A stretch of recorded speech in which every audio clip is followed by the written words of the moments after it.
bus rounds the corner. It's another year, another proud child whose sorrow stands unspoken. They know she's leaving to survive. If somebody wants to be somebody. Hey everyone, welcome back into another episode here. Tony talking trash about music. Today I'm going to concern myself with one of the mighty other prongs of the great funk music, and that is the Meters, the great band from New Orleans. Really more of an organic thing, not really, really it defined a real whole sound with between them and the great records that they made, and the vast majority of all them instrumental records. Great band. You had Art Neville, you had Cyril Neville, but really for the most part, 1965 is about the time they started in New Orleans. They were on the great Josie label, and main members George Porter, great bass player, Leo Nocentelli. I never could say his last name. Really one of the most influential guitar players, and what a sound. I mean, he really shaped the sound more than anybody here. But when you get the rhythm section of George Porter and Zigaboo Modest, I mean, they're just, it's off the chart. I mean, it is, especially in those early records. I mean, I know you might not say you've never heard Sissy Strut or Sophisticated Strut. You've heard them. Believe me, you've heard them. You've heard them on commercials. You've heard them all over the place. It's one of the most influential bands ever. When it started off here, Dr. John, super influenced with this, Robert Palmer, uh, Look a Pie Pie, or funk classics, man. Sissy Strut. I mean, those two are like really, really big. But they never, they're originators of, they're considered the originators of the funk, along with the whole strain that came from George Clinton. But at the same time, James Brown was there first. They have a lot of syncopated rhythms, and that's what made the drums, man. Modest's drums is just off the chart. Excuse me, and remains so for the while. When you look at this here, Art Neville was really the front man here, and it's funny that the Nevilles and the Neville brothers are usually considered, excuse me, to have risen out of this whole situation. But anyway, Alan Toussaint, which we'll have one later on. I'm sure we're going to have an Alan Toussaint episode here with this. The Cyril level came on later, but early '69, they had the single Sophisticated Sissy and Sissy Strut. They were huge. Look a Pie Pie and Chicken Strut then came with the record, and you'll see later with the one. Rolling Stones invited them to tour. It was really kind of the breakthrough there. They really were more of a house band than a voodoo band down there. And I shouldn't say voodoo band, but when you're talking about Dr. John, you're talking about that whole scene. It was just a great time. I mean, I can't imagine. All of us have been, I guess, at one time or another, enveloped in and got sucked into a situation. You just found yourself helpless. You're out there on the floor having a good time. Usually it's a combination between intoxication of the music, the great rhythms, the intoxications of the intoxicants, that you might have had to have a good time. Nothing damn wrong with that once in a while, is there? I think you need to let off the steam. But anyway, Art and Cyril left in 1977, but the Meters still were on Saturday Night Live here. You saw the thing with, they toured with Modest, toured with Keith Richards, Ron Wood early on, and that's what happened. They continued to play on through the modern time, but in reality, that we're really talking about eight deals here. The core members, of course, are Porter, Modest, and Leo Nocentelli. I mean, that's really it, and he's still playing presently. If you look at the main thrust of the band, Art Neville really through about 77 is when you're talking about these records here. You're talking about them going through about 77, with the Reprise records. Now there were a couple records later that some places consider to be at regular records. They're really all cover records. They're what happened about. I mean, Zigaboo has joined the new band again. George Porter, of course, was there. There was a big gap between 78, I guess, and 89 when they came back. The original Meters, and then the Meter Men with Art Neville. You got some new people joining, but for the most part, they've tried to keep pretty pretty good. You got the Funky Meters too. Then they came along in 2000, which I guess was kind of something else happened. Ian Neville with that, George Porter. So they kind of split around. But really, when you're talking about the studio records, you're talking about 1969 to a pair of records. And they ended really in 1977 with their Warner Brothers Reprise contract here with New Directions, which was their last one. If you're looking at chart success, pretty much forget it. I mean, R&B charts, yes. I mean, the Meters, the first two records, Struttin' did really well. But they barely made the U.S. pop. The last two, Look Up High Pie and Struttin' to 200, and the Meters self-titled 108, which is just a shame. Cabbage Alley now hit the Reprise thing, and I think Fire on the Bayou. They're most well known, at least studio record. Although that's up for debate, depending on what you're looking at. But let's count these things down here now. I think they had an enormous influence when you think about the whole sound and the syncopated sound. It certainly has. I mean, I could even hear it in people like Bruno Mars and stuff. I mean, you can hear. The Meters aspect and the Meters keyboard driven thing really was a sound when you're thinking about it. There was a heavy, the guitar was more of a rhythmic sound. Leo used a very rhythmic, sharp sound, and that's what really formed it. So, I mean, it is amazing, truthfully, that the band could do. But they've been covered by so many people. Red Hot Chili Peppers covered them, Primus covered them, the Grateful Dead. Widespread Panic, Jaco Pastorius. Who else? I mean, they're huge. Heavy D, they sampled Heavy D, LL Cool J, Queen Latifah, Big Daddy Kane, Run DMC, Ice Cube. I mean, they're ubiquitous. They're everywhere. You don't know it until you hear it. It's the totally original sound, and when you look at everything that happened, that's really what it is. But they never really made that transformation over. I mean, he was I don't know, they're front man. There was a front man, but again, Art and Cyril left in early '77, but they still appeared after that. But that pretty much was the end of the band. So that's what we're talking about. So while we're talking about that, let's go ahead and count down the records. I want to show you a couple other things that I have. I've seen this around thing. I think I bought this in Memphis. The Meters at Rosie's. And it's one of these live things. You get all the big hits there, and they have the selected discography on it. But and one song on it just called A Minor, which is funny. We used to have a song my band would play. One of the band that I played in was called Etta. You know why it was called Etta? Because the whole chords that these guys played through the whole song was E, D, and A. Oh, it's crazy. Then you've got Sissy Strut. It was a U.S. compilation here on Island. There's a good band. Here they are, man. That's the real band right there. Art and the others, man. They're parking it on. Okay, let's talk about the countdown here. Let's start at 1977, and I'm talking about New Direction. You got vocals with this thing. The vocals are good. They moved it on. You got David Rubinson and Friends production. I've got a 180-gram reissue of this New Directions, but the truth of it is this is the band that they really busted up long after not long after this. No More Okey Doke, still a fun record. Be My Lady, My Name Up in Lights, but you can really hear with this. You can hear some of the problems, and as I look through it here, we've got replicates this label good, but this clearly you can tell there's something happening here, and you can tell that they're kind of moving on.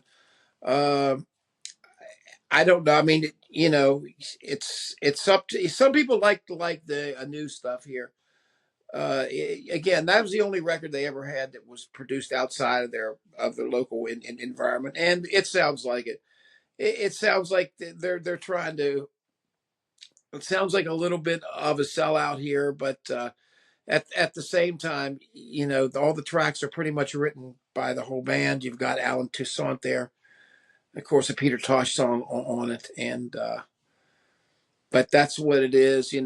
Cyril on it, and they're all out of it, and a lot of different people engineering, a lot of different people producing. It kind of sounds like it, and it's like the meters outside of their own element, and that's really my problem with it. I mean, there are some decent tracks on it, but there's nothing really memorable to me that comes to mind with that. Let's go on here to number 7. Number 7 is going to be the well, whatever you want to call it, trick bag, but this is the cover of it, as you know. Doodle Loop. The world is a little bit under the weather. Trick Bag.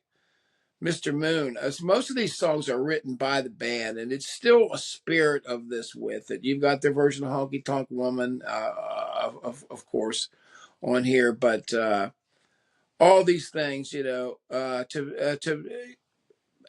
first song's great, man. Disco is the thing today. It's just you know, it's just a different thing. They're trying to move forward here. I don't think it's really anything new. This is the one, of course, why they're doing the Stones is, they're playing on the Stones. And I just think, the influence of the Rolling Stones on this record, disco is the thing today. Find yourself. There's a Suite for 20G by James Taylor, which I'm not real super familiar with that song. And Earl King was the one, but again, influenced by the Rolling Stones, rock and roll, and I think it strays from their natural style. So that's kind of my verdict on it. I don't know what the critical thing is on it. Really, I didn't look that up, but there's not a I would imagine that one would be one that would be gone. Now let's 19. I'm going to go back here to it. I don't think this is the one I don't have. I don't think. Let me see here, Joey. Let me take a look here. That's right. This is the one I don't have, and we're talking about Cabbage Alley. I'm talking about Cabbage Alley, and I've seen that again. I had it on CD, but I don't have it on that. Another Alan Toussaint production, Warner Brothers Reprise, and when Toussaint had that too, Toussaint used them a lot on a lot of his records too. So it's funny how they were able to almost double up in the way, not quite in the way that George Clinton was with Parliament and Funkadelic, but he was able to double up a lot. And Toussaint, a lot of these players were the same people that played on Southern Nights. They played on some of his good stuff that he had there. But there's a lot of musical styles on this record. They had the song "Do the Dirt," the Cabbage Alley itself, pretty catchy song. One of their more catchy songs. But at the time, then you've got a lot of effects on this record, but it still maintains that New Orleans thing, and that's good about that. And that's kind of what I like about most of these records, these early records. And I never heard a lot of the later ones. I'll be frank with you, the ones that after the '90s they came back and played live. But the things that I have heard do sound like kind of a watered down version. I don't know if the Neville Brothers, after their career, what happened with it, and had any influence on it. But anyway, Josie Records was their record label, and of course that's what they had. They had before that, but this is of course with the corporate influence here, and it was considered a smoother sound. Again, it's a little bit off. The ones from here on out, I like a little bit. Remember, this is a little bit of a smoother sound. A lot of people don't think that this clicked. This was an attempt to kind of they think was a sellout. That it's really mixed reviews. You get some people that think was a good move at the time, and I don't know what you're supposed to do when you're mostly an instrumental band, and your hits were from that ilk, but then you've got this singer, it's just a strange thing. But they do a cover of Birds on it, which is really kind of strange. Uh, but Do the Dirt, Smiling. I like the second side. Lonesome and Unwanted People Getting Funkier All the Time is a nice workout. And then Cabbage Alley. But Second side, really, I consider stronger than the first side. First side, I like. Soul Island's good. Rest of them, they're okay. Flower Song, and Stay Away were Leo tunes, and that's to be noted with there. So I mean, it's a pretty good record. And when I'm looking at this and I'm saying that that's the number six, it's really a testament to kind of what the strength of the other records are. Let's go back here and look at what number five is. And number five here is the great Fire on the Bayou. And this is really, like I said, the only one that did any kind of a chart action in the United States. uh, on the pop charts. It was it a push? Fire on the Bayou, Love Slip Upon You. Talk about New Orleans. You're talking about probably the play here. This is all the songs written and arranged by the Meters. Horn arrangements here. You've got the nice horns, but you've got the original band here listed. Warner Brothers Records, man. This is really. This is a top flight one here, and it's from 1975. And I really, in my opinion, this is the best Fire on the Bite. Really, the last one that they made that was really good. You see the picture here at the end. It's a little distorted, but they're laughing. I don't know if they caught the thing on fire or what. I don't think so. But anyway, I can't imagine with that swamp any fire is gonna really do. I imagine that they may have dry times, but that's it's just kind of a strange concept, and I think that's the point, and that's what makes this record. But can you do without Liar? Mardi Gras Mambo's nice. Fire on the Bayou, of course, is a side talking about New Orleans. Love Slip From You. They ask about you. Yeah, this is one you just can put on. Another Alan Toussaint production. You can just put on and let it flow. This captures the essence of it, and I think it's probably the last one that does accurately capture them after the initial burst. And we're not going to get to that yet, but we'll get to that really soon. I'm talking about 1904 for 1974's Rejuvenation. I do like this record. I think this record is appropriately titled. I don't know why it's not coming out of here. It's stuck in here somewhere. But anyway, it's a cutout at the bottom. But I got a really nice copy of that. You see the cover, kind of funky cover. But Hey Pocky Away, you heard the Grateful Dead cover that. Africa's great. The second side of this, it ain't no use loving you all my mind. I love the second side. Second side's probably one of the great sides that they did. First side's great too. I Just Kiss My Baby. What You Say is super. Jungle Man. People say Love For Me. For some reason, I don't.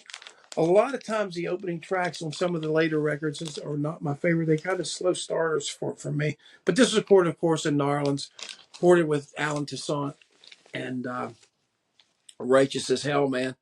Recommended from the top. And that's one that I probably had a little bit more playing time with, and all the ones from here. Let's talk about oh my gosh, we've got three left, and I got three here talking, and I'm talking about Josie Records, and I'm talking about Strutting. Josie Records, their own label here, and this is a band that kind of did it. You got to give it to them. Did it on their own. They didn't really resist the popular, but it just shows you kind of how a different scene down there can exist. And they were really big in the country and stuff. People that would go to New Orleans and go to the real stuff would happen. But this, of course, has a great chicken strut on it. Liver Splash next. The version of Wichita Lima, which is very strange. Juke is a nice groove there. Ride Your Pony, hand clapping song. Britches. Darling, Darling, Tippy Toes. Yeah, man, this is smoking. And if you see at the end, this is Toussaint and Seahorn for Sansu Enterprises, Josie Records. My God, my God, my God, what a beautiful record. I'm so happy these things came back out when they did, when they were repressed. I don't know who got the rights to them. I'm not paying attention to that legal stuff, but that is one of the ultimate classics and one of the great album covers. I mean, you got to get it. But yeah, same old thing. Go for yourself. It's great. Juke, I love it. Yeah, man. Check the first side's great. I think the first side on this one's a little better, but I like the second side too. Britches is cool. Yeah, man. I like it. The whole record, really. You can listen to it. At least these last three, man, are all great. I would give that 4.5 to 5 stars. We're going to go to 5 stars, or where are we going to go? That was at 1970, and that actually popped on the pop chart. They scored on the pop chart on Josie, but they only scored once on Reprise. Can you believe that? One time. I mean, they got our US R&B chart. Cabbage Alley hit at 48. Fire in the Bayou hit 41. But Fire in the Bayou was the only one that hit. All three of the original ones they put out on Josie, they all made the charts. What about that? And so let's go to 1969, where both of these records are just stunning. The original Meters, Sissy Strut, Here Comes the Meter Man, Art, Sophisticated Sissy, Seniors Farm, and Stormy Simple Song, man. They did Simple Song to end it out. But look at this. Look at the mugs in there, man. That's great. It's just, he's back, man. It's great. It's just funky as hell, man. This is just the beginning of it. This is the Alan Toussaint, weaving the New Orleans magic here, man. This record, Josie 4010. You can get the reprint of it, I think, pretty easily, man. There's no excuse for this not to be in anybody's. I can't imagine somebody who's a music fan who wouldn't have this record. This is a must-have for anybody. As is number one, the second record made in 1969, and my favorite, Look a Pie Pie. And you've got that rigor mortis, Pungy, Thinking This Is the Last Affair, Funky Miracle, second side. Yeah, you're right, Little Old Moneymaker, Old Calcutta, The Mob, 9 to 5, Dry Spell, 227. All selections except Old Calcutta were written by the band. And you look at the band here, and the band is smoking. Look at Zigaboo and George there, man. It's great. They're just great. Look at that smile. You can tell they're just playing. They're just doing what naturally they can do. What a great record this is. This is a record that's played at any party. This is a record you play anywhere to go. This is a record if you want to liven it up, if you want to put smiles on everybody's face. Anytime I've ever been, this is your ticket to it. This is one of the great records of all time. This is one of the funk classics. This is where somebody dug a style up out of the freaking ground and made it themselves and changed everything forever. And you're still hearing the echoes of it today in Kendrick and Tyler and everybody else. This stuff is forever, man. These are the Meters, folks. Anyway, that's my top list. Tell me where you disagree with me and I'm wrong, because I know I'm wrong. I'm always wrong. I forgot to tell you to like it again at the beginning. My God, when am I going to remember to do that? But anyway, thanks for tuning in here. This is another band kind of special and dear in the whole area. And, I hesitate. I've got a bunch of these, but I'm just whipping them out a little bit of a time. But that's my look at the Meters. Please leave your list. Please subscribe. Please hit the like button over and over and over like a punching bag. Just keep hitting that thing like you're left or right. Anyway, the record, what's going out? We're targeting May now. We're going to have a date. It's probably passed by the time this is done, so we'll probably try to do a special announcement or something that has preceded this. But again, thanks everybody for the kind words about stuff, and we're really excited about it. Everything's working good. We've already on the air out here and where we are, and so we thank you guys a whole lot, and we will see you next time. Please leave your comments and your own list below, please. And hey, thank you so much, friend, for being on here. Thanks. We'll see you next time. Somebody has to pray, 'cause somebody's wanting to be something.